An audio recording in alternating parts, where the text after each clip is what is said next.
Hello everyone, I'm Luke Davis from DQC DIY and Supply, and here I am today to show you how to build a retaining wall that is not going to go anywhere for years to come and is going to be nice and structurally sound. So this particular one has been an engineered wall, as there is a house going here and there was a few trees and stuff, so there's been some soil tests and some engineering. So this retaining wall is actually going to be owned by this owner, so the wall is going to be going on the boundary on this side. So it is very important to check who's actually going to own the wall, what side it's going to go on, vice versa, and find the exact position of your wall with so get it surveyed with your boundary pegs. But we've already dug all the holes to the specification. Just show you this hole, 1 meter deep and a 600 diameter hole. If you don't have any engineering, what I would always recommend is, even if you're going to build a small retaining wall, always going in at least 800 mil deep and a 450 mil diameter. And then the depth should be governed by, so 800 mil would be sort of your minimum. And then if you're going to build a meter wall, go at least a meter deep, 450 mil diameter. And if you're going over a meter, you'll always need engineering regardless. So when you're marking out your holes, unlike fencing where you use your track, it's always crucial that these are in exactly the right position, because you're not going to be able to make the sleepers longer and you really do not want to be cutting sleepers. So I always recommend using a long tape measure and doing running measurements.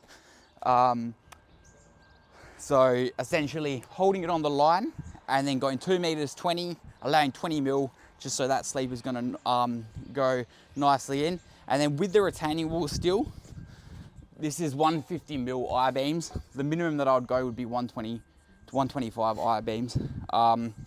So yeah, that's pretty much what's going to happen. And then we'll show you how we're going to set it. We're going to get a concrete truck here soon, fill all these holes as we did with the fence, and then go from there. So as you can see, when they've constructed this house, they've built this house on the boundary. So not straddling the boundary like with the fence, on the boundary. And they've done this retaining wall essentially on that side of the house. But this one, because this person needs a retaining wall, it's going to be the opposite. So yeah, so that's pretty much how we're going to get our set out. That's as far as what the construction plans say. So at the end of your retaining wall, because you're not going to need another sleeper to go in here, you're going to end up with one of these, a U-beam, an I-beam, C-channel, no, not an I-beam, a C-channel or a U-beam, something like that, and that other one's going to be an I-beam. So essentially we're going to weld this in after, but it's going to go in like that. The sleeper's going to go there. So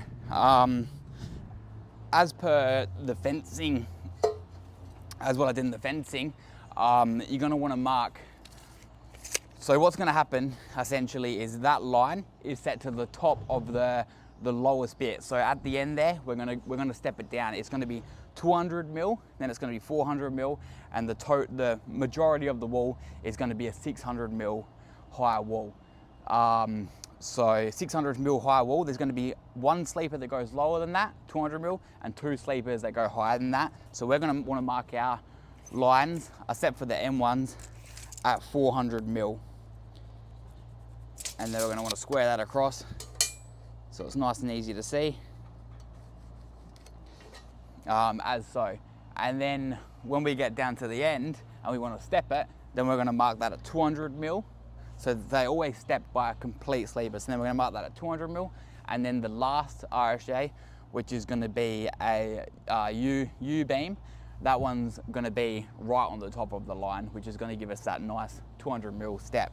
So when our concrete truck gets here, what's going to happen is we're going to slide this in nice like that, and then we're going to use a bit of fence rail to space them out, which we've cut at 2 meters, which is what the sleepers are going to be. You can either get 2 meter or 2.4 meter sleepers, and then that's going to sit reasonably loose, so then we know our sleepers are just going to slide in nicely when we start installing those.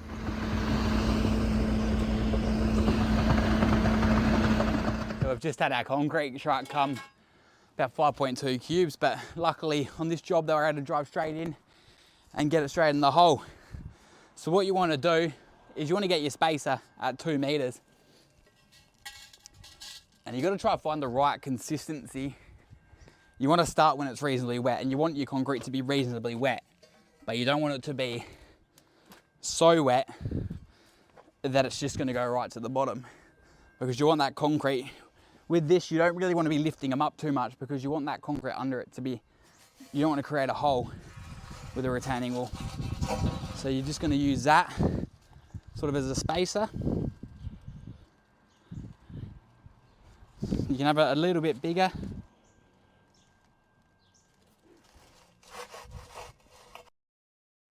And then you're gonna see how it just drops in. And you wanna, once it's dropped in a little bit, again. All right. And just sort of manipulate that concrete so you can get it just a little bit off that line, so you're not faulting that line. And this way, it's not really tight on your rail, which it's not, and that's how your sleeper is going to fit in. And now that I know that's right,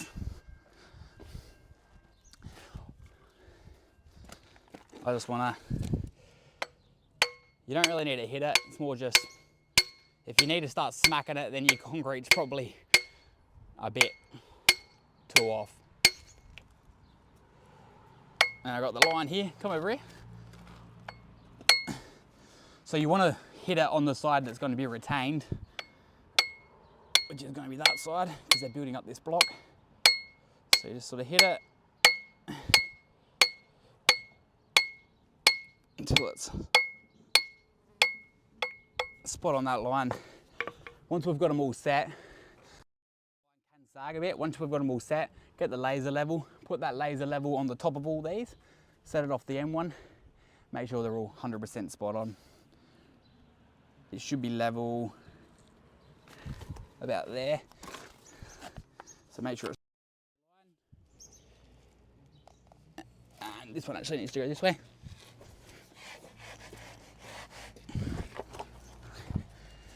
So just double check them. Right this way.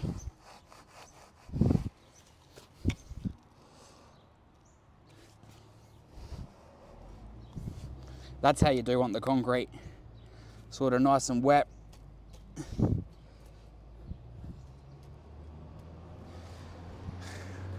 Then you got more time to play with them.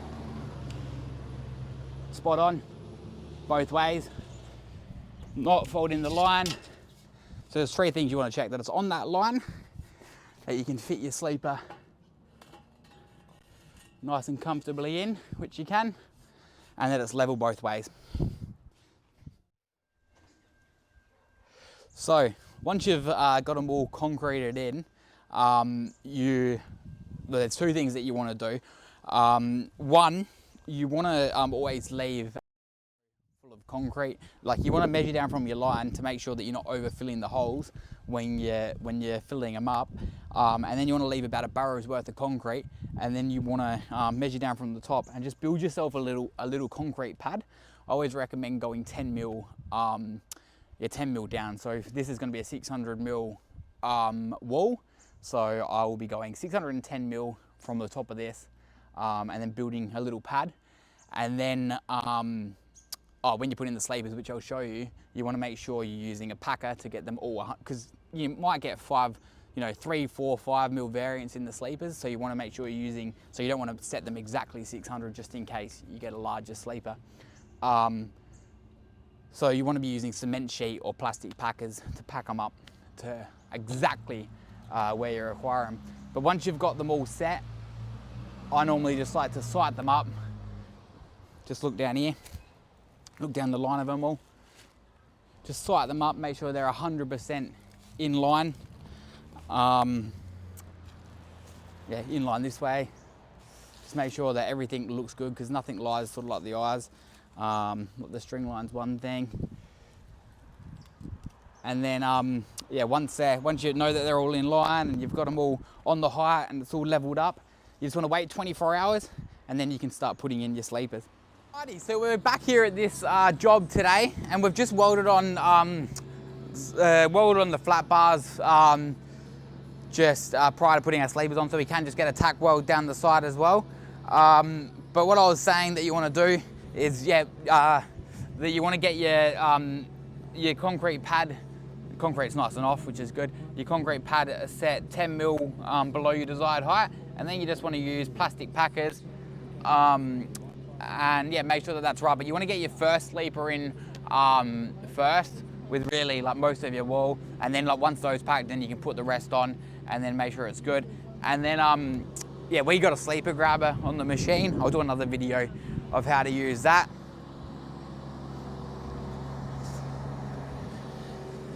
And then once you've got your sleeper in and you know exactly what you want, maybe a little bit below 397 or something, just so it's not folding the fence. Then you just your pack right behind it like that. With the packers behind it, you can use timber, because once you put your plastic on and backfill it, these aren't going to go anywhere. By the time they deteriorate, you're going to have all that fill.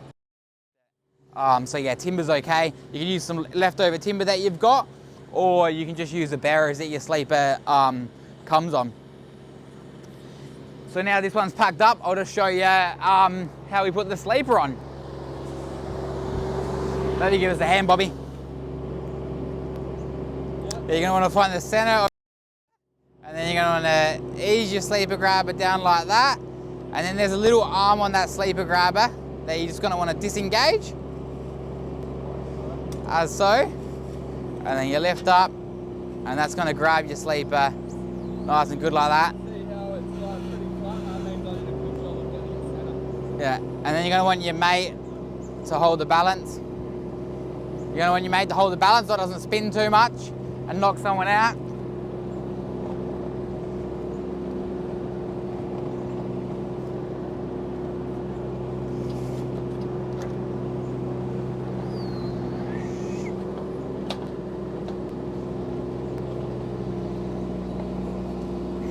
The flat bars, doing the flat bars first is a lot easier, so then you don't get like weld splatter, and especially if you're welding gasless. But they also do make it a little bit tighter. So you're going to want to angle sort of, you don't exactly want to put these in flat, you sort of want to put one side sort of on a little bit of an angle.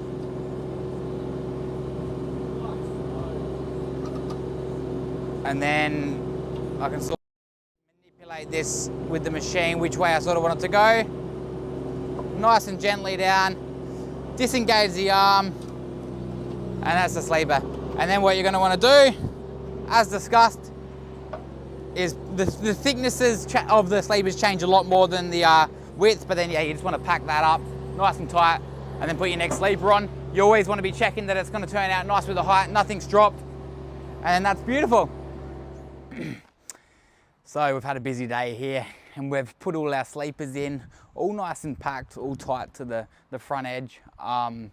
All the flat bar installed nice. We had to weld a little bit sort of up there and cut a few sleepers at the end, as that one's on that side of the boundary. This one's on this side of the boundary. Yeah, all ready for plastic and the drainage system to get installed. Yeah, so this is this side of the retaining wall. Just come have a look at this side of the retaining wall as well. Needs a bit of a hose down, but there's not access to water on this property yet. So, and the neighbours, yeah, it's all hooked up to irrigation. But apart from that, make sure you subscribe, because the next video I'll be showing you how to install the drainage system behind the retaining wall. We're going to get the earth mover in here, and he's going to get the block all leveled up. But make sure you subscribe, like, comment any videos you want to see. Talk to you soon. And push notification button, because you don't want to miss out. You want to be straight on it when the videos get dropped. So yeah, just make sure you do that. Yeah, what he said.